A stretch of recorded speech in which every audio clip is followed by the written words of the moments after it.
So we're going to be working through the single-party states of the Soviet Union, Nazi Germany, China, and Iraq during Saddam Hussein's regime.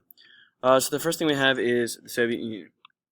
Of course, the leader was Joseph Stalin, and we kind of are going to look at his communication strategies and his education policies. So the first thing we see, the two biggest things that we see, is his absolute control of the media and his ability to rewrite history. Really, the purpose of this was to glorify the Communist Party and to glorify himself.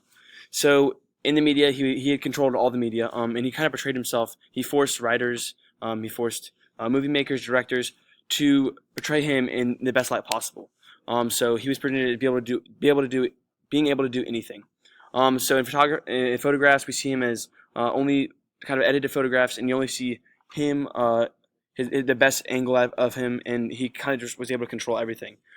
In movies, we were able to say the actors he chose to portray him were stronger, bigger than him, kind of a perfect human in a way.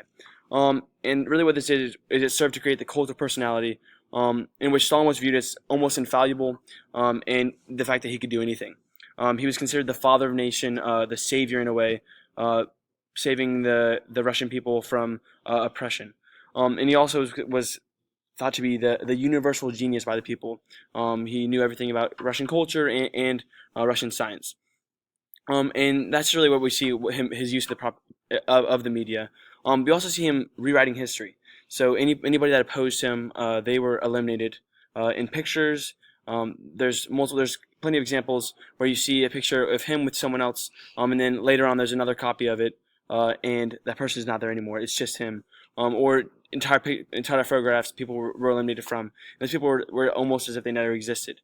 We also see him rewriting history, so that he seems like he was close to Stalin when Stalin was alive, or Lenin when Lenin was alive. The people really respected Lenin. He was the founder of communism in Russia, and so by making himself appear close to Lenin, people were more likely to listen to him. We also see his education policies. So Stalin really considered the strategy to maintaining power was to indoctrinate the youth. And by doing so, he would be able to spread communist ideals and the worship of himself, so that people would support him. So he created the Komsomol Youth Organization, and he also did a lot of funding of state orphanages. And this really just served to reinforce what was communicated in the media, the cult of personality, Stalin being this incredible person, the Communist Party being so good for the country. And really what this did is that they put kids through programs where they could have fun, they could interact with people the same age as them, so that they would see the Communist Party as a good thing, this thing that was providing for them, this thing that was serving to help them in any way with health services, education, anything like that. And he also, really what this was doing was encouraging them to challenge the traditions of the culture and also of the older generation in order to reinforce the communist ideals, and also taught people to be loyal to the Communist Party and not their family, not their friends, but the Communist Party alone. And really, at this point, religion was replaced by the Communist Party. Ortho, Russian Orthodox Church was really established, and that sort of like controlled the population. But he made it so that the Communist Party was controlling the population and not the religion. Okay, so next we're going to look at Nazi Germany.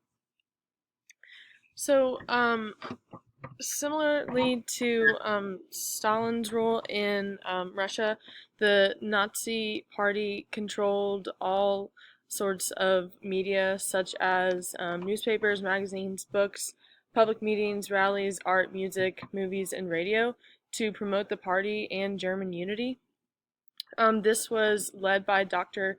Joseph Goebbels in the Nazi propaganda ministry.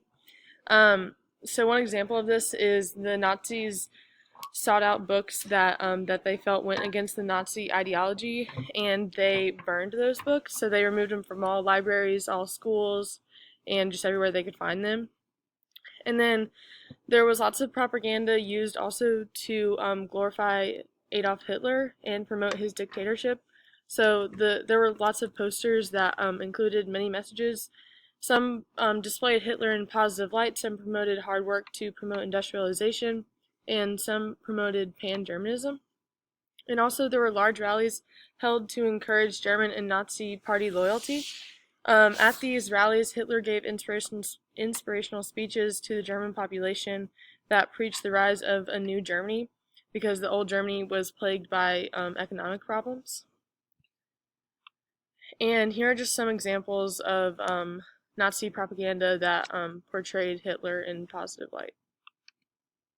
Next, we have education policies. So there was a huge reform of the education, and there were also additional youth organizations that trained boys for war and girls for motherhood. So these organizations indoctrinated them into believing that the Aryan race was superior to all other races. This led to anti-Semitism and pan-Germanism. So in these youth organizations, boys were taught how to box and had lots of other physical activity training, and then girls were taught domestic practices in order to prepare for being a wife and a mother. So in school, textbooks taught children obedience to the Nazi Party, love for Hitler, and anti-Semitism. So in school, kids celebrated days such as Hitler's birthday and the anniversary of his taking power. So all teachers had to be vetted by the Nazi Party before they could teach children, and children were actually encouraged to inform authorities if they felt that the teacher was not sticking to the Nazi curriculum. And similarly to Russian education policies, history was essentially rewritten to show Germany in a positive light and just teach them the ideals of the Nazi Party. Also,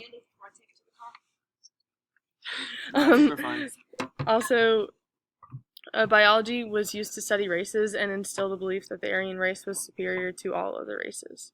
And then here are just some examples of the Nazi youth organizations. Hello. So now we're going to look at China under the rule of Mao Zedong and the communication strategies and the education policies, like the other two. So for the communication strategies, really similarly to Soviet Russia and Nazi Germany, China in the era of Mao Zedong was really widely known for its constant use of mass campaigns and propaganda to legitimize the state and the policies of the leaders, specifically Mao Zedong.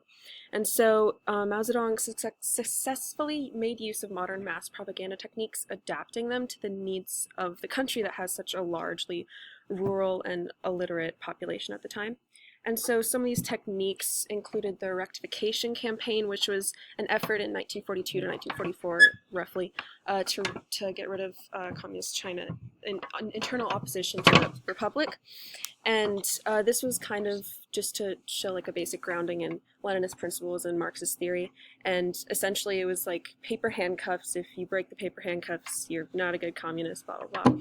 And another campaign would be the 100 Flowers campaign, which encouraged the citizens to openly express their opinions on the regime at the time, which happened for approximately 6 weeks, which was 6 weeks too long.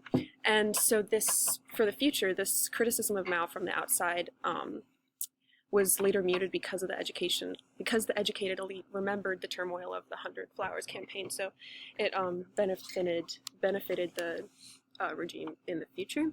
And then so also education policies. Mao really wanted intellectuals who would support the regime and education that would remold the peasant masses because he was largely illiterate and largely peasants. So Mao hoped to use the Soviet system to produce ideologically sound technocrats. So he based his education policies over the Soviet system to give modern education and technical skills to the masses, mainly the peasant masses, and so they used vigorous imitation of the Soviet model of education, which included specialized training of scientific personnel and dismantled liberal arts programs, and a huge shift from government jobs programs to practical programs to make more technicians and engineers. All right, so now we're going to move on to our final state, and that's Iraq. So we're basically looking at Iraq during the control of Saddam Hussein over the country. So first, the communication strategy that Saddam Hussein had, similar to what we saw in Iraq, in the Soviet Union, China, and Russia. The biggest thing that we see is this cult of personality created, and also trying to glorify the state, the party in control. And just like those countries, Saddam Hussein had absolute control over this. All facets of the media were controlled by him. But I think in a different way, he decided to divide up the responsibilities between multiple people, because he didn't want one person or one group of people to have too much power over the propaganda, and then kind of lose control. And so he created what was called the Ministry of Culture and Information, and all these different subgroups, sub government offices, and also the Ba'ath Party itself would, pay respects to the Ministry of Culture and Information. The Ministry of Culture and Information, also known as MCI, had a broadcasting and television organization that was controlled by the MCI, and that way anything on the radio, anything on TV was controlled by the party and by Saddam Hussein. And really, same thing with newspapers. Any major newspaper was in some way connected to the Ba'ath Party or the MCI. So anything people heard was totally controlled by Saddam Hussein. They didn't get any outside influence. Any outside influence was kind of disputed by these news organizations and by the TV networks and radio stations. And the biggest thing that Saddam Hussein was going for was to appeal to the staples of Iraqi culture, and that was nationalism, morality, and religion. It was a majority Muslim country, Shia actually, which is actually a minority version of Islam in the Middle East.